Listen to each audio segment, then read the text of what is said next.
దేవునికి స్తోత్రములు. మీ అందరికీ నా వందనములు. ఈరోజు దేవుని వాగ్దానము. ఆయన చిత్తానుసారంగా మనం ఏది అడిగినను మన మనవి ఆలకించును. 1 యోహాను పత్రిక 5వ అధ్యాయం 13వ వచనం. మన ప్రభువైన యేసుక్రీస్తు మన అందరికీ ప్రభువు.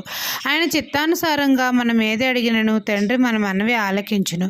మనము దేవుణ్ణి ప్రేమించుచు ఆయన ఆజ్ఞలు నెరవేర్చిన వారమైతే మనము దేవుని పిల్లలను ప్రేమించుచున్నాము. తండ్రి ఆజ్ఞలను గైకొనుటయే దేవుని ప్రేమించుట. లోకమును జయించిన విజయము మన విశ్వాసమే. దేవుని కుమారుని నామమందు విశ్వాసముంచు ప్రతివాడు అనగా యేసు ప్రభువు నామమందు విశ్వాసముంచు ప్రతివాడు నిత్యజీవము గలవాడు. ఆయన చిత్తానుసారంగా యేసే నామంలో మనం ఏది అడిగినను ఆయన మన మనవి ఆలకిస్తాడు. మనము వేడుకొనకు మునిపే తండ్రి మనకు మంచి ఈవులను దయచేస్తాడు. ఈ దిన వాగ్దానం నా జీవితంలో నెరవేరాలని కోరుకుంటూ దేవుని సువార్త పరిచర్యలో మీ సహోదరి. ఆమెన్.